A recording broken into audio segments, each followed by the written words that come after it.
നമസ്കാരം. ഞാൻ Moideen Shah, independent political observation, സ്വതന്ത്ര രാഷ്ട്രീയ നിരീക്ഷണം ആ സംഘടനയുടെ ചെയർമാനാണ്. ബഹുമാനരെ, നിങ്ങൾക്കെല്ലാവർക്കും എൻ്റെയും എൻ്റെ ഗ്രൂപ്പിൻ്റെയും അഭിനന്ദനങ്ങളും ആശംസിക്കും. കേരള മുഖ്യമന്ത്രി മന്നൂർ ആണല്ലോ ഇപ്പോൾ കുറേ നാളായിട്ട് കേരളത്തിൽ ചർച്ച. അതിനെക്കുറിച്ചാണ് ഇന്നും പറയുന്നത്. അതിനു മുമ്പായിട്ട് ഒന്ന് രണ്ട് കാര്യങ്ങൾ സൂചിപ്പിക്കാനുള്ളത്, ഈ മനാഫും മറ്റേ അർജുൻ്റെ കേസ് ഉണ്ടല്ലോ, കേസല്ല സംഭവം. അതേക്കുറിച്ച് രണ്ട് കൂട്ടിയാണ് മനാഫിനോടും അർജുൻ്റെ വീട്ടുകാരോടും പറയാനുള്ളത്. മനാഫിനോട് പറയാനുള്ള ഒരു ഉദാഹരണം വെച്ചാൽ, നമ്മൾ വണ്ടികളുടെ വീല് ടൈറ്റ് ചെയ്യുന്നുണ്ട്. പരമാവധി ടൈറ്റ് ചെയ്താൽ പിന്നെ നമ്മൾ ടൈറ്റ് ചെയ്ത് നോക്കിയത് പൊട്ടിപ്പോവും. എന്നൊരു വേസ്റ്റായി പോലെ അപകടമാണ്, അല്ലെങ്കിൽ നാശമാണ്. അപ്പോൾ ആത്മാർത്ഥത കൊള്ളാം, പക്ഷെ ആത്മാർത്ഥ ഒരു പരിധി വിട്ട് കഴിഞ്ഞാൽ അത് മണ്ടൻ്റെ ലക്ഷമാണ്, ബുദ്ധിയില്ലാത്തതിൻ്റെ രീതിയാണ്. അങ്ങനെ ഇത് മേലാൽ മനാഫ് ചെയ്യരുത്. അത് നിങ്ങൾ ഈ ആവശ്യമില്ലാതെ പിന്നെ പേരുദോഷം കേൾക്കുന്നത്. എങ്കിലും കേരള ജനത നിങ്ങൾക്കൊരു മാർക്കിട്ടുണ്ട്. അതാണല്ലോ 10,000 1000 ഉണ്ടായതൊക്കെ 1,00,000 പരം വ്യൂവേഴ്സായത്. അപ്പോൾ അതുകൊണ്ട് മേലാൾ ഒന്നുകൂടി ആത്മാർത്ഥ ഒന്നുകൂടി ലിമിറ്റ് ചെയ്ത് കൊടുക്കുക. മറ്റൊന്ന് അർജുൻ്റെ ഫാമിലിയോടാണ്. നമ്മൾ വെയിൽ കൊണ്ട് കഷ്ടപ്പെട്ടിരുന്നപ്പോൾ ഒരു വൻ വൃക്ഷത്തിൻ്റെ ചോട്ടിൽ വന്ന് നമ്മൾ ആസ്വദിച്ചു, അല്ല ആശ്വാസം കിട്ടി.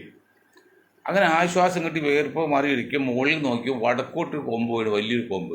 അപ്പോൾ അത് വെട്ടിയെടുക്കാൻ നമുക്ക് വീടിന് കട്ടില ഉണ്ടാക്കാമെന്ന് പണ്ടാൾ ചിന്തിച്ചു പറയുന്നുണ്ട്. അതുപോലെ ആയിപ്പോയി. നിങ്ങൾ കാര്യം നേടിക്കഴിഞ്ഞപ്പോൾ നിങ്ങൾ അറിഞ്ഞോ അറിയാതെയോ ആരെങ്കിലും പിന്നെ ബുദ്ധിമുട്ടിപ്പിച്ചോ അല്ലെങ്കിൽ ചതിച്ചാന്നറിയില്ല, അറിയാതെ ചെയ്തതിൽ ഒരു വീഴ്ച പറ്റി. ഈ മേലെ ശ്രദ്ധിക്കുക. ഇപ്പോൾ ഒരു കാര്യം മനസ്സിലാക്കേണ്ടത്, പിണറായി വിജയൻ സഖാവ് മുഖ്യമന്ത്രി, പോളിറ്റ് ബ്യൂറോ മെമ്പർ, പാർട്ടിയുടെ സംസ്ഥാന സെക്രട്ടറിയായിട്ട് 17 വർഷം മറ്റും നിന്ന് ഇപ്പോൾ 7.5 വർഷം കഴിഞ്ഞ് മുഖ്യമന്ത്രിയായിട്ട്. കഴിവുള്ള ഒരാളാണ്. കഴിവില്ലാത്ത ആളൊന്നും വേണ്ടെന്ന് പറയും ഞങ്ങളും തയ്യാറില്ല. പക്ഷേ അദ്ദേഹത്തിൻ്റെ ചില ചെയ്തികൾ പറ്റിയ തെറ്റ് തിരുത്താൻ ആ പാർട്ടിയിൽ നിന്നും സ്വതന്ത്രമായി ചിന്തിക്കുന്ന ആരും ഇല്ലാത്തതുകൊണ്ട്, രാജാവ് നഗ്നനാണെന്ന് കുഞ്ഞ് വിളിച്ചു പറഞ്ഞ പോലെ അൻവർ അതിൻ്റെ ഭവിഷ്യത്തും അതിൻ്റെ ആഴത്തിലുള്ള ബുദ്ധിമുട്ടും മനസ്സിലാക്കാതെ ഇറങ്ങി പുറപ്പെട്ടു. അങ്ങനെ വരുമ്പോൾ, അങ്ങനെ ഇറങ്ങി പുറപ്പെട്ട അൻവറിനെ ആർക്കെതിരെ നോക്കണം? കല്ലിനെ പോലും പിളർക്കുന്ന കൽപ്പന പുറപ്പിക്കുന്ന അക്ബർ ചക്രവർത്തിയെ പോലെ അത്രയും ശക്തനും ധീരനുമാണ്. ഇരട്ടച്ചങ്ങതൊക്കെ പറഞ്ഞു വരുന്നില്ല ആ പിണറായി സഖാവ്. അത് നിസ്സാരക്കാരൊന്നുമില്ല. ആ പിണറായിക്കെതിരെയാണ് കേവലം വലിയ രാഷ്ട്രീയ പഴക്കമില്ലാത്ത, വലിയ രാഷ്ട്രീയ നേതാവല്ലാത്ത, തൻ്റെ ബിസിനസ് പോയി മുന്നോട്ട് പോയപ്പോൾ സാന്ദർഭികമായി രാഷ്ട്രീയത്തിൽ വന്ന് MLA ആയ അൻവർ ഇറങ്ങിത്തിരിച്ചത്. അൻവർ ഒരു പക്ക രാഷ്ട്രീയക്കാരനായിരുന്നെങ്കിൽ ഇതുപോലൊരു സാഹസം കാണിക്കില്ല. ഇത് സാഹസമാണ്. കാരണം ഇന്ന് ഇന്ത്യയിൽ പിണറായിക്കെതിരെ ശബ്ദിക്കുന്ന ആരുമില്ല. ആ സ്ഥാനത്താണ് ഇദ്ദേഹം അതിൻ്റെ ഭവിഷ്യത്ത് അറിയാതെ ഇറങ്ങിയത്. ഏതായാലും ആ ഇറങ്ങിയതിനെ കുറിച്ച് കേരള ജനത ഒരു പരിധിയിൽ അനുകൂലിക്കുകയാണ്. ഇവിടെ നമുക്ക് ഇനി പബ്ലിക്കിനുള്ള ചുമതല എന്താ വെച്ചാൽ, ഒരു സ്ഥലത്തൊരു യോഗം നടക്കുന്നു. അപ്പോൾ യോഗത്തിൽ ആൾ കൂടുണ്ടോ എന്നറിയാൻ വേണ്ടി ഒരു 8ഓളം പേര് വന്നപ്പോൾ ഓരോരുത്തർ വന്നപ്പോൾ അവിടെ 5-6 പേരുള്ളൂ. ആൾ പോയില്ല. 8 പേര് അതിനവിടെ ഇറങ്ങാതെ മാറിപ്പോയി. അപ്പം ഇതറിഞ്ഞ സംഘാടകൻ പറഞ്ഞറിയോ, എടാ വിഡ്ഢി കോമരങ്ങളെ, ഞങ്ങൾ 5 പേരോട് ഉണ്ടായിരുന്നു, നിങ്ങൾ 8 കഴിഞ്ഞാൽ 13 പേര് സമയം നല്ല യോഗേനെ, നിങ്ങൾ മാറി എന്നത് മണ്ടത്തരല്ലേ എന്ന് പറഞ്ഞ പോലെ. പെണ്ണ് കാണാൻ പോയപ്പോഴും ഇട്ടിരിക്കുന്ന ബ്ലൗസ് നിറം പറ്റിയില്ല എന്ന് പറഞ്ഞ് പെണ്ണ് കല്യാണം കഴിക്കാതെ മടങ്ങി പോകുന്ന വിഡ്ഢികളെ പോലെ നാം പബ്ലിക്ക് വിഡ്ഢികളാകരുത്. അതിനെന്താ ചെയ്യേണ്ടത്? ആ 8 പേരാകരുത്. പെണ്ണ് കാണാൻ പോയപ്പോഴും ഇട്ടിരിക്കുന്ന ബ്ലൗസ് നിറം പറ്റാത്തൊരു പേര് മാറി നിൽക്കരുത്. പിന്നെയോ അൻവറിന് ഈ സമയത്താണ് നിങ്ങൾ ശക്തി ഉപകരേണ്ടത്. അൻവർ എടുത്ത ആ ഒരു തീരുമാനം, ആ ഒരു അചഞ്ചലമായ മനസ്സിൻ്റെ ഉടമസ്ഥ എന്ന നിലയിൽ, വേണ്ടത്ര അടുത്ത് ചിന്തിക്കാതെ എടുത്തു ചാടിയ നിലയിൽ അദ്ദേഹം കാണിച്ചൊരു മാതൃകയാണ് എന്ന് കേരള ജനതയ്ക്ക് മനസ്സിലായിട്ടുണ്ട്. പക്ഷേ നമ്മൾ അനുഭാവം അല്ലെങ്കിൽ സഹതാപം പ്രകടിപ്പിച്ചിട്ട് കാര്യമില്ല. ഞാനൊരു 10 കിലോ സഹതാപം കൊണ്ട് പ്രകടിപ്പിക്കാം എന്ന് വെച്ചാൽ എന്താ കാര്യമില്ലേ? 1000 കിലോ പഞ്ചസാര എന്നിട്ട് കാര്യമില്ല, ഒരു തരി പഞ്ചസാര വേണം. അതുപോലെയാണ് അനുഭാവമോ അല്ലെങ്കിൽ ഖേദമോ അല്ലെങ്കിൽ സ്നേഹമോ ബഹുമാനമോ ആദരവൊക്കെ പ്രകടിപ്പിച്ച് മാറി നിൽക്കാതെ കളത്തിലിറങ്ങണം. കളത്തിലിറങ്ങുന്നത് അദ്ദേഹത്തിന് എല്ലാ നിലക്കും, വാക്കുകൊണ്ടും പ്രവൃത്തി കൊണ്ടും സാമ്പത്തികമായിട്ടും മാനസികമായിട്ടും എല്ലാ നിലക്കും അദ്ദേഹത്തെ കൈകൾക്ക് ശക്തി പകരണം. അദ്ദേഹം ഈ കേസിൽ വിജയിച്ചില്ല എങ്കിൽ പിന്നെ ഇതുപോലെ നടക്കുന്ന അനാചാരങ്ങൾക്കോ ഏക ആധിപത്യത്തിനോ എതിരെ ശബ്ദിക്കാൻ പിന്നെ ആരും ഉണ്ടാവില്ല. അത് ഒരു ഉദാഹരണം, പ്രവാചകൻ്റെ ഒരു ഉദാഹരണം വന്ന് നിർത്താം. എന്താണ് പ്രവാചകൻ എന്ന് പറഞ്ഞാൽ ഫോട്ടോയിലെങ്കിൽ വലിയൊരു 2 മുണ്ട് വെച്ചാൽ ഈ മുസ്ലിം പുരോഹിതന്മാരൊക്കെ ഒരു ഓയിൽ മുണ്ടിങ്ങനെ ഇടും, അത് 2 അറ്റം കൂടി അതാണ് നിലത്ത് മുട്ടും, അത്ര ഇറക്കമുള്ളതാണ്. ബദർ യുദ്ധം നടക്കുന്നു. യുദ്ധത്തിൽ പ്രവാചകൻ്റെ ആൾക്കാർ ഇങ്ങനെ ഓരോന്നോരോന്ന് മരിച്ചു വീഴാണ്. രക്ഷയില്ല എന്ന് കണ്ടപ്പോൾ, കാരണം ആകെ 33 പേർ, 330 പേരുള്ളൂ, പറ്റും 1000 പേര് പറ്റുമെന്ന് പറയാം. 1:3 and 4 ആയിരുന്നു. അപ്പോൾ അദ്ദേഹം ഒരു പ്രാർത്ഥന നടത്തി. മറ്റാരും അറിയുന്നില്ല, ഉള്ള ഭടന്മാർ യുദ്ധസ്ഥലത്താണ്, ഇദ്ദേഹം മാത്രമാണ് പടച്ചവനെ എന്ന ദൈവമേ ഈശ്വര, ഈ സമയത്ത് നിന്റെ അമാനുഷ്യ കഴിവ്, അതാണല്ലോ ദൈവത്തെ കഴിവുന്നുണ്ട്, മനുഷ്യയില്ലാത്ത കഴിവാണ് അമാനുഷ്യ കഴിവ്. നിന്റെ അമാനുഷ്യ കഴിവ് ഉള്ള നീ പടച്ചവനെ നിന്റെ ആ അമാനുഷ്യ കഴിവിടെ കാണിച്ചില്ലെങ്കിൽ കാലാന്തരേണ നിന്റെ പേര് ഉച്ചരിക്കാൻ ഈ ഭൂമുഖത്ത് ഒരു മനുഷ്യവർഗം ഉണ്ടാവില്ല എന്നുള്ള ഒരു പ്രാർത്ഥനയാണോ? അത് സുജൂദിക്കേട് നമസ്കരിക്കാൻ പ്രാർത്ഥിക്കുകയും നിലത്ത് തല നെറ്റി, അത് സുജൂദ് എന്ന് അറബിയിൽ പറഞ്ഞു. സുജൂദ് ചെയ്ത് പറയുമ്പോൾ ഉക്കാറും ആ ദുആ ഉത്തരവുണ്ടതും അതിനുണ്ട്. അതാണ് കാരണം എൻ്റെ ഒരു സുഹൃത്ത് ഗോവയിൽ എന്തോ ജോലി കഴിഞ്ഞ് പോയതാണ്. രാത്രി ഒരു 8-9 മണി കഴിഞ്ഞപ്പോൾ ഒരു കടയെടുത്ത് കിടന്ന് കിടക്കാൻ വേണ്ടി തൊട്ടടുത്ത വീട്ടിൽ നിന്ന് പേപ്പർ ചോദിച്ചു. ഗോവയിൽ അറിയാലോ, അധികം ഗോവ ഈ ക്രിസ്ത്യ സംസ്കാരവും പിന്നെ കുറച്ചുകൂടി മോഡേൺ ആൾക്കാരാണ്, കുറ്റപ്പെടുത്തല്ല. അത് ചോദിച്ച ആൾ, അപ്പോൾ ഇയാൾ തലയിൽ ചെറിയ തൊപ്പിയുണ്ടായത് ഈ ഉള്ളത്, ചോദിച്ച ആൾ ഇയാൾ പത്രം കൊടുക്കുന്ന പകരം കള്ളനാന്ന് വിചാരിച്ച് ഇയാൾ കൂടി പോലീസ് സ്റ്റേഷനിലാക്കി. കുറച്ച് കഴിയുമ്പോൾ ആ മനുഷ്യൻ സുജൂദിലേക്ക്, ലോക്കപ്പിലാണ്, വേറെ 5 സുജൂദിൽ കിടക്കണം. സുജൂദിൽ കിടക്കേണ്ടപ്പോൾ അവിടെ ഒരു മുസ്ലിം പോലീസുകാർ വന്ന് നോക്കി എന്താ കാര്യം. ഇതാണ് സംഗതി. ഞാൻ കൊച്ചിയിൽ നിന്ന് ഗോവ കാണാൻ വന്ന ഒരു സുഹൃത്താണ്, 18 വയസ്സ് പറ്റുള്ള പയ്യന്. അപ്പോൾ എന്നെ പിടിച്ച് അകത്തിട്ടേക്കണം. അപ്പോൾ കുട്ടി ഒന്നിനും പേടിക്കണ്ട, നേരം വെളുക്കട്ടെ. അന്ന് എനിക്ക് തോന്നുന്നു അന്ന് ശനിയാഴ്ച വൈകിട്ട്, അപ്പോൾ ഞായറാഴ്ച കോടതി തുറക്കൂല, തിങ്കളാഴ്ച കോടതി തുറക്കട്ടെ എന്ന് കോടതി കൊണ്ടുപോയി ഒരു വലിയ തടിമാടനായ കള്ളൻ്റെ കൂടെ ഒരു കയ്യിലെ ഒരു വിലങ്ങിട്ട് കോടതി കൊണ്ട് സാധാരണ കോടതി പോകുമ്പോൾ കള്ളന്മാരൊക്കെ നേരെ നോക്കാതെയല്ലേ പോകുന്നത്, മുഖം തിരിച്ചറിയാതിരിക്കാൻ വേണ്ടി. ഈ പയ്യനെങ്കിൽ ലോകം മുഴുവൻ കണ്ട് പോവാണ്. അങ്ങനെ ചെന്ന് മജിസ്ട്രേറ്റ് വന്നു. മജിസ്ട്രേറ്റ് കണ്ടത് കാര്യം മനസ്സിലായി. ആ കൊച്ചൻ പറഞ്ഞ I came from Cochin Kerala, I want to see the Goa, അങ്ങനെ അറിയാവുന്ന ഇംഗ്ലീഷൊക്കെ പറഞ്ഞു കഴിയുമ്പോഴേ അപ്പോൾ തന്നെ വിട്ട് പോവുകയും ചെയ്തു. അതുപോലെ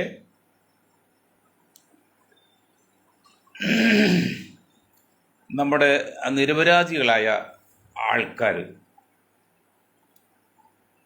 അപ്പോൾ സഹകരിച്ചില്ലെങ്കിൽ പിന്നീട് അപ്പോൾ പ്രവാചകൻ പറഞ്ഞപ്പോൾ അമാനുഷ്യമായ കഴിവ് വന്ന് അതാ സുജൂദി കിടക്കാന്ന് പറഞ്ഞതിൻ്റെ കാര്യം അതാണല്ലോ. ആ ഒരു പ്രത്യേക ഒരു പ്രാർത്ഥനാ രീതിയാണ്. അത് ഉത്തരം കണ്ട് മലക്കുകൾ ഇറങ്ങി പിന്നെ യുദ്ധം ചെയ്ത് അതിൽ 333 മുസ്ലിം ഭടന്മാരും 1000-ൽ പരം അബൂജഹൽ ഭടന്മാരും യുദ്ധം ചെയ്ത് അവസാനം ജയിച്ചു. 10 പേര് മരിച്ചെങ്കിലും.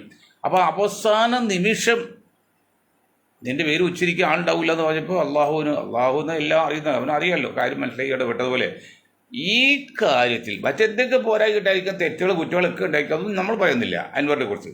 ഇക്കാര്യത്തിൽ അൻവർ പറയുന്ന ആ പ്രത്യയശാസ്ത്രത്തെ അല്ലെങ്കിൽ ആ രീതിയെ അനുകൂലിച്ചുകൊണ്ട് അഹമഹമിഹയ നിങ്ങളെല്ലാവരും മറ്റ് പാർട്ടികളിൽ തീർത്ഥമായി അനുഭവം ഇല്ലാത്തവരും അല്ലെങ്കിൽ മെമ്പറില്ലാത്തവരും നിഷ്പക്ഷവാദികൾ നിങ്ങളെല്ലാവരും കൂടെ അൻവറിൻ്റെ കൈകളിൽ ശക്തി പകരണം.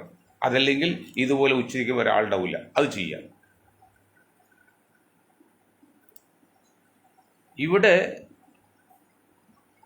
ഇപ്പോഴും മാർക്സിസ്റ്റ് പാർട്ടി അല്ലെങ്കിൽ പിന്നെ CPIM എന്താണ് അൻവർ പറഞ്ഞ വിഷയം എന്നതിന് ഉത്തരം കൊടുക്കാനല്ല മുഖ്യമന്ത്രി ശ്രമിക്കുന്നു. മുഖ്യമന്ത്രിയുടെ ഗ്യാങ് ശ്രമിക്കും. പിന്നെന്താണ് അൻവറിനെ എങ്ങനെ തകർക്കാം, അൻവറിനെ എങ്ങനെ ഒതുക്കാം, അൻവറിനെ എങ്ങനെ ഇപ്പോൾ വാസ്തവത്തിൽ അൻവർ പറഞ്ഞ ആശയങ്ങളെയൊക്കെ വിട്ടുകൊണ്ട് മാർക്സിസ്റ്റ് പാർട്ടി എന്നത് കേരളത്തിൽ ഏറ്റവും വലിയ ശക്തമായ പ്രസ്ഥാനമാണ്. അതിൽ സംശയമൊന്നുമില്ലല്ലോ. കേരള പാർട്ടിയാണ് ഇപ്പോഴും. അവർ സർവ്വസന്നാഹം ഇപ്പോൾ ഉപയോഗിക്കുന്നത് കേവലം അൻവറിനെ ഒതുക്കാനാണ്, അല്ലാതെ അൻവർ പറഞ്ഞ വിഷയത്തെ പരിഹാരം കാണാനല്ല. അപ്പോൾ മുഖ്യമന്ത്രി പറഞ്ഞത് PR ഇല്ലെന്ന് പറഞ്ഞു, PR ഉണ്ടെന്ന് പറയുന്നു. പറയുമ്പോൾ ഇപ്പോൾ ഇത് വേണ്ടേ? എന്നിട്ട് എന്ത് പറയും? അവസാനം എന്ത് പറ്റി? ഈ വാർത്ത വന്നത് രാജ്യദ്രോഹ പ്രവർത്തനത്തിനും ആണ് ഈ പണം ഉപയോഗിക്കുന്നതെന്ന് മുഖ്യമന്ത്രി പറഞ്ഞതായിട്ടാണ് ഹിന്ദു പത്രത്തിൽ റിപ്പോർട്ട് ചെയ്തിരിക്കുന്നത്. അത് മുഖ്യമന്ത്രി പറഞ്ഞില്ല എന്ന് പറയുന്നു.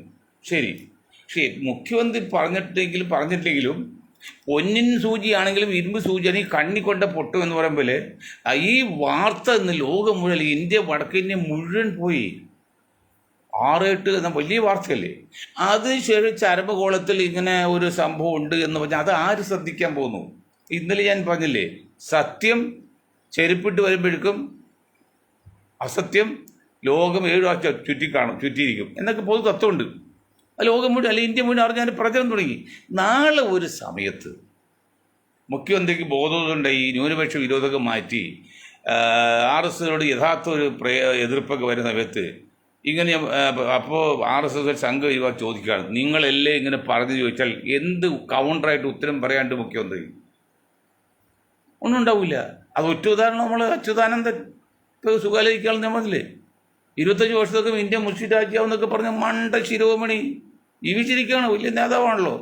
അഴിമതിക്കാരനുമല്ല, സമ്മതിച്ചോ, അതൊന്നും കുഴപ്പമില്ല. പക്ഷെ മണ്ടത്തിനും പറഞ്ഞു ആരോ പറഞ്ഞു കൊടുത്താണ്. അല്ല പുള്ളി വായിച്ചൊന്നുമില്ല, പുള്ളി താത്തി വായിക്കുന്ന ആളൊന്നുമില്ല. പുള്ളി പാർട്ടി പ്രവർത്തിക്കുന്ന പേജ് കൊണ്ടാണ് പുള്ളി എടുത്തായിരുന്നല്ലോ. അതുപോലെ മുഖ്യമന്ത്രിക്ക് ആരോ PR എഴുതി കൊടുത്ത് അദ്ദേഹം കൂടെ പറഞ്ഞൊരു ഭവിഷ്യത്ത് അറിയാതെ ഇപ്പം എന്താ ഉരുണ്ട് കിടന്ന് മെഴുകല്ലേ. ഒരു മുഖ്യമന്ത്രിയാണെന്ന് ഓർക്കണം. മുഖ്യമന്ത്രിയുടെ പത്രസമ്മേളനത്തിന് അഭിമുഖത്തിൽ ആ പരിചയമില്ല എന്ന് 2 ആൾ വന്നപ്പോഴും മുഖ്യമന്ത്രിക്ക് ശ്രദ്ധിക്കേണ്ടല്ലേ? അറിയോ നിങ്ങൾ ആരാണ്? അല്ലെങ്കിൽ പോലീസ് ചോദിക്കട്ടെ, നിങ്ങൾ 2 പേരും ആരാണ്? അതൊരു കൊലപാതകയോ അല്ലെങ്കിൽ അക്രമിയാണെങ്കിലോ? അപകടമല്ലേ ഇതൊക്കെ? ഒരു ഈച്ചപോലും കിടക്കാത്ത മുറിയിലേക്ക് ഈ 2 പേരോട് ഉണ്ടായി എന്ന് മുഖ്യമന്ത്രി സമ്മതിക്കുന്നു. പറഞ്ഞപ്പോൾ ഒരാൾ ഒരു മുൻ MLAയുടെ മകനാണ്. ആ മകൻ്റെയൊക്കെ അടിസ്ഥാന പ്രവൃത്തിയാണ് കോർപ്പറേറ്റുകൾക്ക് വേണ്ടിയും വർഗീയ കോമനക്ക് വേണ്ടിയും ചരട് വലിക്കുന്ന സ്ഥാപനങ്ങളിലെ എന്താ പറയുന്നത്, അതിന് പേരുണ്ടല്ലോ, മാനേജിങ് ഡയറക്ടർ, ചെയർമാൻ, CEO എന്നൊക്കെ പറയല്ലേ, അങ്ങനത്തെ ഉത്തരവാദിത്തമുള്ളതാണ്. അപ്പോൾ നമ്മൾ മുഖ്യമന്ത്രി പറയുന്നത് എന്താണ്? ഇതില്ല, അങ്ങനെ PR ഇല്ല. പിന്നെ ഇവരിങ്ങനെ വന്നു. അങ്ങനെ വന്നെങ്കിൽ മുഖ്യമന്ത്രി പോലെ ഒരാളെ ബ്ലാക്ക് മെയിൽ ചെയ്തെങ്കിൽ എന്താ ചെയ്യേണ്ടത്? നമ്മുടെ ആത്മാർത്ഥ ബോധ്യപ്പെടുത്താൻ വേണ്ടി, മറ്റുള്ള ബോധ്യപ്പെടുത്താൻ വേണ്ടി, അത് നമ്മൾ തെറ്റ് ചെയ്യുന്നില്ലെന്ന് മാത്രമല്ല, തെറ്റ് ചെയ്യുന്നില്ലെന്ന് സമൂഹത്തിൽ ബോധ്യപ്പെടുത്തണം. ഉദാഹരണമായി ഞാൻ കള്ളുഷാപ്പിൽ കയറിയിട്ട് കള്ള് കുളിക്കാനില്ല, പിന്നെന്താണ് ഇവിടെ ആരൊക്കെ കള്ളു കുടിക്കാൻ വേണ്ടി അറിയാൻ വേണ്ടിയാണെന്ന് പറഞ്ഞാൽ ആരും വിശ്വസിക്കുമോ? അതുപോലെ മുഖ്യമന്ത്രി നിരപരാധിയാണ് എന്ന് ആണെങ്കിൽ അദ്ദേഹത്തെ ആത്മാർത്ഥ തെളിയിക്കണ്ടേ? അതിനെന്താ ചെയ്യണ്ടേ? അവർക്കെതിരെ, ഈ ഏജൻസിക്കെതിരെയും പത്രത്തിനെതിരെയും റിട്ടനായിട്ട് ഇത് ചെയ്യണം, പിന്നെ പരാതി കൊടുക്കണം, തെളിയിക്കണം. അതല്ല ചെയ്ത് ഇതൊരു ചരമകോളത്തിൽ വന്നു, അത് കണ്ട് ഹാപ്പിയായി. എൻ്റെ പൊന്നും മുഖ്യമന്ത്രി, ഇതൊന്നും അല്ല ശരി. പശ്ചിമബംഗാളും ത്രിപുരയും ആവർത്തിക്കുകയാണ്. ഇപ്പോൾ ഒരു കാര്യം ചോദിക്കട്ടെ, മുഖ്യമന്ത്രിയോട് ഇപ്പോൾ പറയാണ്, ഒരു കാര്യം ചോദിക്കട്ടെ. ഇപ്പോൾ അന്ന് BJPയുടെ സംസ്ഥാന പ്രസിഡന്റ് കെ സുരേന്ദ്രൻജി പറഞ്ഞു 30 സീറ്റ് കിട്ടിയാൽ ഞങ്ങൾ കേരളം ഭരിക്കുമെന്ന്. 150 സീറ്റാണ് മൊത്തമുള്ളത്. ഇപ്പോൾ 30 തരുമ്പോൾ അതിൻ്റെ 5-1 വരുന്നുള്ളൂ. 5 സീറ്റ് കിട്ടി എങ്ങനെ ഭരിക്കും? പലർക്കും അത്ഭുതം തോന്നി. ഞങ്ങൾ പറഞ്ഞു അത്ഭുതമല്ല, അതൊക്കെ പ്രാക്ടിക്കലാണ്. എങ്ങനെ പ്രാക്ടിക്കലാകാം? 3 മുന്നണി മത്സരിക്കുന്നു. 140 ഡിവൈഡഡ് ബൈ 3 ഈക്വൽ 47. 47 സാധനം 30, 17 സീറ്റ് മതി. ഈ 17 സീറ്റ് ഇല്ല 10-25 സീറ്റ് കിട്ടിയതിൽ നിന്ന് 3 വന്നാൽ ഇപ്പോൾ കാൽമാറ്റാവില്ല. അത് വിലക്ക് വാങ്ങിച്ച് മന്ത്രിസ്ഥാനം കൂടെ കിട്ടും. അങ്ങനെ ഭരിക്കാൻ സംഘം എടുക്കും. ഇപ്പം ഞങ്ങൾ പറയുന്നു, ഇത് മൊയ്തീൻ ഷാ പറയുന്നു, ഒരു നിഷ്പക്ഷമായ അന്വേഷണത്തിൽ പറയാണ്, കേവലം ശ്രീമാൻ അൻവർ നയിക്കുന്ന ഒരു പ്രസ്ഥാന മുന്നണിക്കോ ഇനി UDF ഇല്ല, LDF ഇല്ല, BJPയിലും NDAയിലും ഇല്ലെങ്കിൽ സ്വതന്ത്രമായിട്ട് രൂപീകരിക്കുന്ന 25 സീറ്റ് കിട്ടിക്കഴിഞ്ഞാൽ ഈ കൊച്ചു കേരളത്തിൻ്റെ ഭരണം അൻവറിൻ്റെ ഗ്രൂപ്പിലായിരിക്കും. മനസ്സിലായോ? എങ്ങനെയാണ് 140 4 എന്ന് പറയുമ്പോൾ 4 12 4 35 4 12 4 20 35 സീറ്റ്. 35-ന് 25 പോയാൽ ബാക്കി എത്ര വേണം? 25 പോയിട്ട് 35-ൽ 10 സീറ്റ്. ഈ 10 സീറ്റ് 11 സീറ്റ് മറ്റേതെങ്കിലും വിഭാഗത്തിൽ നിന്ന് മന്ത്രിസ്ഥാനം കിട്ടിയാൽ അൻവർ ഭരിക്കാം. അൻവർ രാജ്യം കേരളം ഭരിക്കാമെന്ന്. ഇതുപോലെ പുള്ളാളിക്കതിലെ കണക്ക് ഉദ്ധരിച്ചുകൊണ്ടാണ്. തന്നെയുമല്ല, അനുകൂലമായ ചില ഘടകങ്ങൾ അൻവറിന് വരുന്നുണ്ട്. അതെന്താണെന്നറിയോ? ഇവിടുത്തെ കമ്മ്യൂണിസ്റ്റ് കോൺഗ്രസ്സും ഇല്ല, ഈ മുസ്ലിം ലീഗ് കുറേ നാളായിട്ട് അതിന് വളർച്ച മുരടിച്ച് താഴോട്ട് പോകാനുള്ളൂ. അതാണല്ലോ 75-100 വർഷമായ മുസ്ലിം ലീഗ് ഇന്ന് ഇന്ത്യൻ യൂണിയൻ മലപ്പുറം ലീഗായിട്ട് അധംപതിച്ചത്. നമുക്ക് ദുഃഖമുണ്ട്, അല്ല അവർ കുറ്റപ്പെടുത്താല ഒരിക്കലും. കുഞ്ഞാക്ക നല്ല മനുഷ്യനാണ്, പ്രശ്നങ്ങൾ ഉണ്ടാക്കാതെ തങ്ങൾ കുഞ്ഞാക്കായി പരമാവധി ക്ഷമിച്ച് വിട്ടു ചെയ്ത് കുനിഞ്ഞ് പോവാണ്. അല്ലെങ്കിൽ ഇടപെട്ട് എത്ര വിഷയങ്ങൾ കേരളത്തിലുണ്ടായിട്ടുണ്ട്, ഇന്ത്യയിലുണ്ടായിട്ട്.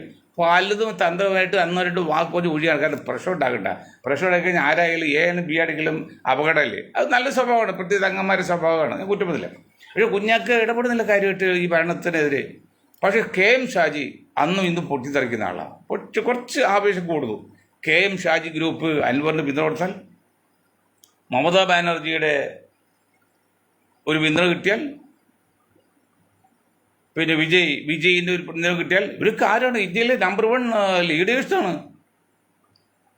അപ്പോൾ അൻവറിൻ്റെ കൂടെ ചേരുകയും ചെയ്താൽ എന്ത് ചെയ്യും? കേരളം അൻവറിൻ്റെ ഗ്രൂപ്പ് ഭരിക്കുന്നേ, വെറുതെ പറയുന്നല്ല. കണക്കാണ് ഇതൊക്കെ. കണക്ക് എവിടുത്തെ ഇപ്പോൾ രാത്രിയാണോ പകലാണെന്ന് വെച്ചാൽ സംശയമുണ്ട്. ഇപ്പോൾ പകലുള്ള സ്ഥലമുണ്ട് ലോകത്ത്. പക്ഷേ 4-3-7 എന്ന് വെച്ചാൽ ചന്ദ്രനിൽ പോയാലും ചൊവ്വയിൽ പോയാലും 4-3-7 തന്നെയാണ്. അതുപോലെ ഇത് കണക്കാണ്, കണക്കൊരിക്കലും തെറ്റില്ല. പിന്നെ ഞങ്ങൾ ഈ ഗ്രൂപ്പ് എന്താണ്, കണക്ക് ശാസ്ത്രമുണ്ട്, കണക്ക് ശാസ്ത്രം കണക്കാണല്ലോ, പിന്നെ ഫിലോസഫി ഉണ്ട്, മനഃശാസ്ത്രമുണ്ട്. ഇത് 3 കൈകാര്യം ചെയ്തുകൊണ്ട് ഇതൊരിക്കലും തെറ്റുപറ്റില്ല, കറക്റ്റാണ്. അങ്ങനെ ചെയ്യാം. അപ്പോൾ അൻവർ എടുത്ത് ചാടിയെങ്കിലും അൻവറിന് അങ്ങോട്ട് എഴുതി തരേണ്ട ആവശ്യമില്ല. ഇവിടെ പലരും പറഞ്ഞു, പിന്നെന്താണ് MV രാഘവൻ വന്നില്ലേ, KR ഗൗരിയമ്മ വന്നില്ലേ, അവരൊക്കെ എവിടെ പോയി, പിന്നെ PT റഹീം ഒരു പാർട്ടി ഉണ്ടാക്കിയില്ലേ, അവർ പോയി. ഒക്കെ ശരിയാണ്, തെറ്റൊന്നുമില്ല. പക്ഷെ അതല്ല, അതിൽ നിന്ന് വ്യത്യസ്തമായിട്ട് KR ഗൗരിയമ്മ വരുമ്പോൾ കമ്മ്യൂണിസ്റ്റ് പാർട്ടി എതിരായിട്ടാണ് നിന്നത്. MV രാഘവൻ എന്നത് കമ്മ്യൂണിസ്റ്റ് പാർട്ടി എതിരാണ്. ഇപ്പോൾ ഇവിടെ അൻവർ കമ്മ്യൂണിസ്റ്റ് പാർട്ടി എതിരല്ലെന്നേ. ഈ ഇപ്പോഴത്തെ മുഖ്യമന്ത്രിയുടെ ആ ഒരു ഉപജാക വൃന്ദം എന്ന് പറയും, ആ ഒരു ഗ്രൂപ്പിനോടുള്ള എതിർപ്പാണ്. കാരണം അവർ കോർപ്പറേറ്റുകൾക്ക് വേണ്ടി നിൽക്കുന്നു, പാവപ്പെട്ടു വേണ്ടിയല്ല. നമ്മൾ കണ്ടില്ലേ, ഇപ്പോൾ ഒരു വില്ലേജ് ഓഫീസിലും പോലീസ് സ്റ്റേഷനിലും ചെന്ന് കഴിഞ്ഞാൽ, സഖാക്കൾ ചെന്ന് കഴിഞ്ഞാൽ അവരോട് ചെയ്യുന്ന അവഗണന, അനീതിയൊക്കെ ഒരു വ്യക്തമായിട്ട് പറയും. എല്ലാം പറയുമ്പോൾ സമയമില്ല, 1 മണിക്കൂറിൽ. അപ്പോൾ അതിനെതിരെയാണ്. അതിന് മുഖ്യമന്ത്രി തിരുത്തി കഴിഞ്ഞാൽ വിഷയം പരിഹരിക്കും. ഇനിയും സമയമുണ്ട് തിരുത്താൻ. അല്ല അന്ധമായ വിരോധമൊന്നും മുഖ്യമന്ത്രിയോട് ഞങ്ങൾക്കാർക്കും ഇല്ല. ഇത് സഹിക്കാൻ പറ്റാനായിട്ടു. അപ്പം അങ്ങനെ വരുമ്പോൾ ഒരു വലിയ ചെറിയ ഒരു വെള്ളി രേഖ അകലത്തിൽ കാണുന്നു. ആ അകലത്തിൽ കാണുന്ന ആ വെള്ളി രേഖ ഒന്ന് അടുപ്പിച്ച് കഴിഞ്ഞാൽ, അല്ലെങ്കിൽ ആ വെള്ളി രേഖ ഒന്ന് വികസിച്ച് വന്നാൽ ശുഭാപ്തി വിശ്വാസമാവും. അതൊക്കെ സാധ്യതയുണ്ട്. ഇപ്പം എന്താണ് അദ്ദേഹം പറയുമ്പോൾ NDA എന്ന് പറഞ്ഞാൽ BJP ഉള്ളൂ, വേറെ BDJS-ലുള്ള അതൊന്നും വലിയ ഇതില്ലല്ലോ. NDA BJPയും BJPയുടെ സംസ്ഥാന നേതാക്കളും മുസ്ലിം ലീഗിൻ്റെ ഒരു നേതാക്കളും കോൺഗ്രസ് നേതാക്കളും ഒരു CPM നേതാക്കളും അവരൊരു പരസ്പര സഹകരണ സംഘമായിട്ടാണ് പോകുന്നത്. ഉദാഹരണം പറഞ്ഞാൽ ലീഗ് കൈകാര്യം ചെയ്യുന്ന ആ ബാങ്കിനെ കുറിച്ച് KT ജലീൽ പറഞ്ഞില്ലേ, അപ്പോൾ തന്നെ വീറ്റോ ചെയ്തില്ലേ പിണറായി സഖാവ്. അത് മതി, അത്ര മതി നിർത്തി. അപ്പോൾ സഖാവിനെതിരെ ചില കാര്യങ്ങൾ ഇപ്പോൾ ഷാജി എൻ്റെ മിനിയാത് നിലമ്പൂർ സമ്മേളനം നടത്തി അത് സമ്മതിച്ചില്ല. അപ്പോൾ അങ്ങനെ ഒരു ധാരണയുണ്ട്. ആ ധാരണയൊക്കെ തെറ്റാന്ന് ഞാൻ പറഞ്ഞില്ല, കാരണം പരസ്പരം ധാരണയില്ലെങ്കിൽ ഒരു ലഹളയൊക്കെ ഉണ്ടായി പറഞ്ഞു തീർക്കാൻ പറ്റുമോ, അതൊക്കെ നല്ലത് തന്നെ. ഇതിൽ നമ്മുടെ KT ജലീലിൻ്റെ അവസരവാദപരമായ നടപടി ഇന്നലെ ഞാൻ പറഞ്ഞത് വെറുതെയാണോ? ഇന്നലെ മിനിയാന്ന് ഞാൻ പറഞ്ഞില്ലേ, KT ജലീലിനെ പാർലമെൻറ്റ് വയനാട് ഒരു പക്ഷേ സർവതന്ത്ര സ്വതന്ത്രമായി നിർത്താൻ പരിപാടി ഉണ്ടെന്ന് ഞാനൊരു വാക്ക് പറഞ്ഞു. അതങ്ങനെ അല്ലെങ്കിലും അതിൻ്റെ മറ്റൊരു പ്രൊഡക്റ്റായിട്ട് ഇപ്പോൾ ഇനി മുസ്ലിം സമുദായത്തെ പിടിച്ചു നിർത്താൻ വേണ്ടി KT ജലീൽ ഖുർആനും ഹദീസും ഓതി നല്ല പുള്ളിയായിട്ട് വരും. അവസാനം പിണറായി വിജയൻ അദ്ദേഹം പോലീസുകാരനൊക്കെ സസ്പെൻഡ് ചെയ്യുകയൊക്കെ ചെയ്ത ശശിയൊക്കെ മാറ്റുകയാണെങ്കിൽ ഞങ്ങൾ പറഞ്ഞില്ല അതുപോലെ ചെയ്ത് തോന്നിയുണ്ട് വീണ്ടും LDFനോ അല്ലെങ്കിൽ പിണറായിക്കോ പിന്നെ റാം മൂളി അല്ലെങ്കിൽ ഓശാനോ പാടാൻ വേണ്ടി ജലീൽ അത് ശരിയല്ല. ജലീലേ, നിങ്ങൾ അൻവറിൻ്റെയൊക്കെ എടുത്ത് ചാടിച്ചിട്ട് അവസാനം നിങ്ങളിപ്പോൾ കാല് വാരിയത് കാര്യം നിങ്ങളുടെ നിലനിൽപ്പിന് വേണ്ടിയാണെങ്കിലും കാല് വാരിയത് ശരിയായില്ല. അൻവറിന് പിന്തുണ കൊടുക്കേണ്ടായിരുന്നു, അല്ലെങ്കിൽ അൻവറിനെ ഇതിലത്തേക്ക് ചാടിക്കരുത്. ഇത്ര നാൾ എഴുന്നല്ലോ, ഒരു ദിവസം കൊണ്ടല്ലോ, ഒന്ന് 10-40 ദിവസം കൊണ്ടല്ലോ പുള്ളി ഇത് ചെയ്ത്. ആ സമയത്തേക്ക് നിങ്ങൾക്ക് ഈസിയായിട്ട് സുഹൃത്തായി പറയാൻ പാടില്ലേ, എന്നെ പ്രതീക്ഷിക്കണ്ട കേട്ടോ, ഞാൻ അവിടെ നിങ്ങൾ ഇറങ്ങണ്ടായെന്ന് പറഞ്ഞാൽ പുള്ളി ഇറങ്ങുമോ? ഇത് നിങ്ങൾ ഏതാണ്ട് വാക്ക് കൊടുത്തല്ലേ. അതുകൊണ്ടാണല്ലോ നിങ്ങൾ ഈ April 2 ഒക്ടോബർ 2 തീരുമാനം എടുക്കാൻ വെച്ചത്. അല്ലെങ്കിൽ എന്തിനാണ് LDF പിന്തുണക്കാൻ പിന്നെ എന്തിനോട് 2 അവധി വെച്ചത്? നിങ്ങൾ ആരെയാണ് വിഡ്ഢിയാക്കുന്നത്? ജലീലെ, ഞാൻ പറഞ്ഞില്ല, നിങ്ങൾ മുസ്ലിം ലീഗിൽ നിന്ന് ചാടിച്ച് ഞാനാണ്. നിങ്ങൾ ഓർമ്മയുണ്ടോ എറണാകുളം റെസ്റ്റ് ഹൗസിൽ 1.5 മണിക്കൂർ സംസാരിച്ച്? അതിന് നിങ്ങൾ മന്ത്രി 2 പ്രാവശ്യം മന്ത്രി MLA അതിന് ലീഗിലും MLA ഉണ്ട്, എല്ലാ ആനുകൂല്യം പറ്റി എല്ലാം ഉണ്ടായി. ആ നിങ്ങൾക്ക് വേണ്ടി ഇപ്പം നിങ്ങളുടെ കാര്യം സാധിക്കുമ്പോൾ നിങ്ങൾ വീണ്ടും ഇപ്പോൾ LDF പിന്തുണ കൊടുക്കുന്നത്. അങ്ങനെ LDF പിന്തുണ കൊടുക്കാനാണെങ്കിൽ പിന്നെ പാവം നിങ്ങളെ അത്ര രാഷ്ട്രീയ പാരമ്പര്യമോ രാഷ്ട്രീയ കുതന്ത്രമൊന്നും അൻവറിനറിയില്ല. അയാളൊരു ബിസിനസ്സുകാരനാണ്, പാവം. അതാണ് ചിലപ്പോൾ ആവേശമുണ്ട് അല്ലെങ്കിൽ ഇരുത്തിയായിട്ടുണ്ടെന്നല്ല പറയുന്നത്. നിങ്ങളെപ്പോലെ ബുദ്ധിയുള്ളവരോ അല്ലെങ്കിൽ തന്ത്രജ്ഞാനമൊന്നുമല്ല, നിങ്ങൾ അപാര തന്ത്രജ്ഞാനാണ്. നിങ്ങളുടെ കളിയൊക്കെ ഒരു പരിധം പിടിച്ച് ഈ കളിക്ക് ആരംഭം വന്നത് ഞാനൊന്ന് ഓർമ്മ വേണം, മറക്കരുത്. മൊയ്തീൻ ഷാ, 75. നിങ്ങളെക്കാൾക്ക് സീനിയറാണ്. അത് നിങ്ങളിപ്പോൾ കാണിച്ചതല്ലോ, അതിനല്ലേ വാസ്തു മറ്റേ വഞ്ചന എന്നൊക്കെ പറയുന്നത്. നിങ്ങൾ അക്ഷരസ്ഫുടതയോടി, ഞാൻ പറഞ്ഞല്ലോ, അക്ഷരസ്ഫുടതയോട് കേരളത്തിൽ VR കൃഷ്ണയുടെ ഒപ്പം സംസാരിക്കാൻ കഴിവുള്ള 2 മുസ്ലിങ്ങളെ ആദ്യമുള്ളൂ. അതൊന്ന് നിങ്ങൾ, ഒന്ന് അഹമ്മദ് കബീറാണ്. അത് മറ്റേ മൗലവി കണ്ടില്ല, അദ്ദേഹം പ്രസംഗിക്കും, പക്ഷെ ഇത്ര ശൈലിയല്ല, ആ ശൈലി വേറെയാണ്. നിങ്ങൾ അച്ചടി ഭാഷ സംസാരിക്കുന്നതാണ്. എൻ്റെ സംസാരം പോലും ഞാനൊക്കെ ഒരു വളവളയല്ല. നിങ്ങൾ അച്ചടി ഭാഷയിൽ സംസാരിക്കുന്ന നേതാവാണ്. അക്ഷരസ്ഫുടതയോടുകൂടി ആവർത്തനം വരാതെ 1-2 മണിക്കൂർ സംസാരിക്കാൻ കഴിവുള്ള ഒരു നേതാവാണ് KT ജലീൽ. ആ ജലീല് നിങ്ങൾ അൻവറിനെ ഇപ്പോൾ കാലുവാരിയത് 100% തെറ്റാണ് പറയുന്നത്. എല്ലാവരും മണ്ടന്മാർ നിങ്ങൾ വിചാരിക്കരുത്, ബുദ്ധിയുള്ളവരുണ്ട് കൂട്ടത്തിൽ. അതുകൊണ്ട് നിങ്ങൾ ചെയ്ത് തെറ്റായി. നിങ്ങൾക്ക് LDF സമ്പോർട്ട് ചെയ്യണം. ഇപ്പോൾ എന്തിന് ഇയാളെ ജാടി കയറ്റി? അതല്ല, എന്തിന് ഈ 2 തീയതി വെച്ചു? 2 തീയതി ഉദ്ഘാടനത്തിന് പിണറായി സഖാവ് മറ്റേ പ്രൈവറ്റ് സെക്രട്ടറി ഇല്ല, പ്രസ് സെക്രട്ടറി വിട്ടണില്ല. അദ്ദേഹം നിങ്ങൾക്ക് ശരിക്ക് ക്ലാസ് എടുത്ത് മര്യാദ ഇല്ലെങ്കിൽ മര്യാദ കാണിക്കേണ്ടി വരും നോക്കുമ്പോഴേ നിങ്ങൾ വരണ്ടു പോയി കാണും. അതാണ് നിങ്ങൾ അവസാനം LDF സപ്പോർട്ട് ചെയ്ത് ചാൻസ് നിൽക്കുന്നത്. ആയിക്കോട്ടെ, നോ പ്രോബ്ലം. പാവം മുനീറിനെ അങ്ങനെ ചെയ്താക്കുക. ഞങ്ങൾ ഇവിടെ മുനീറിന് വേണ്ടി വാദിക്കാൻ കുറേയധികം ആൾക്കാർ കേരളത്തിൽ വെളിയിലും ഉണ്ട് കുറേ വിശ്വാസികൾ. അത് മുനീറിൻ്റെ കഴിവുകൊണ്ടോ അൻവറിൻ്റെ കഴിവുകൊണ്ടോ അൻവറിൻ്റെ ഇതുകൊണ്ടില്ല. അൻവർ ഉയർത്തി വെച്ച ചില വിഷയങ്ങൾ ഒരു പാവം സമുദായത്തോട് കാണിച്ച അവജ്ഞ അല്ലെങ്കിൽ തെറ്റ്, അതുകൊണ്ടാണ്. മനസ്സിലായി? നിങ്ങൾക്കറിയോ, ഇപ്പോൾ സംഘപരിവാറാണ് കേരളത്തിലെ ആഭ്യന്തരം കൈകാര്യം പറയുമ്പോൾ എല്ലാവർക്കും ഞെട്ടി ചൊളിയുന്നുണ്ട്. പക്ഷേ ആ കണ്ണൂർ ഒരു മാഷ് പത്മകുമാറായിട്ട് മാഷ് 5ാം ക്ലാസ്സിൽ പഠിക്കുന്ന കുട്ടികളെ ചില കാര്യങ്ങൾ നടത്തിയത് എന്തെങ്കിലും ഒരു ശിക്ഷ ഇല്ലാതെ പോയതല്ലോ ഇത്. അതുവേണ്ടി അന്നത്തെ ഒരു പോലീസ് ഓഫീസർ ഒരു പബ്ലിക്കിൽ നിന്ന് ഫോൺ വിളിച്ചു പറഞ്ഞ് അതിൻ്റെ ഉത്തരം പറയിച്ചത് ലോകം മുഴുവൻ പ്രചരണം കൊടുത്തൊക്കെ മനസ്സിലായില്ലേ?